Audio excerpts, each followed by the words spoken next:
We're just going to leave the seat to dry naturally, but in the meantime, we're going to work on the plastic. So we've got a dashboard cleaner here. It says citrus, but the only thing citrus about it is the fragrance that they've added to the can. So it's not a citrus-based cleaner, it's just a citrus fragrance. This was another fruity foaming product, but it wasn't super thick. And using sprays like this can have their drawbacks. I've just made a terrible mistake, and I'm wondering how many of you have actually seen what I've just done.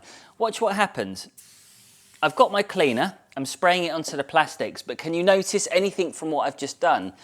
It's got onto the glass. Little particles of foam have sprayed onto the glass. Now, if I'm to take another cloth and wipe the glass, all I'm going to be doing is smearing this dashboard cleaner over that window, so that means I could have a really streaky film. Alternatively, if you had cleaner glass and you want to be very careful, take a scrub pad, spray it onto the scrub pad and work it in. Sometimes it is nice just to grab something and get spraying, and because it comes in a can, you do get this nice even distribution when it comes out. You don't have to adjust the triggers or anything like that. It's just ready to go, and I think that's why I kind of like it. There we go. What do you reckon? I carried on with the interior cleaner, and a key part of this clean was having a scrub pad. These fibres are strong enough to get into the grooves and soft enough not to do any damage on the hard plastics. Another strong point is just how quickly you can fly around the vehicle in one go. Anyway, back to the cleaner, and I just wanted to find out whether this really does strip the paint.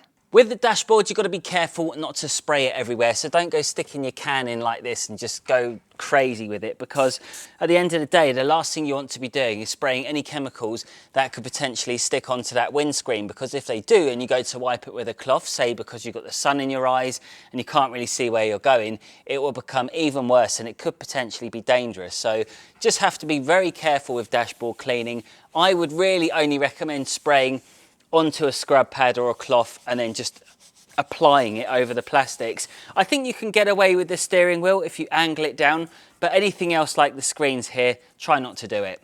I like this cleaner. Out of everything I've tested, I'm enjoying using this. I wouldn't say that you get a desirable finish. It doesn't leave you with any wow factor. It just cleans the surface, and it's quite light. I don't think this would be suitable for anything that deep cleans. As regards to stripping the paint off the dials, no chance, not on this. I think the guy who commented that has probably had a really bad day and a bad experience because he's worked on a very old, tired car. So I think if they were to say it was a brand new car and it had just been freshly painted,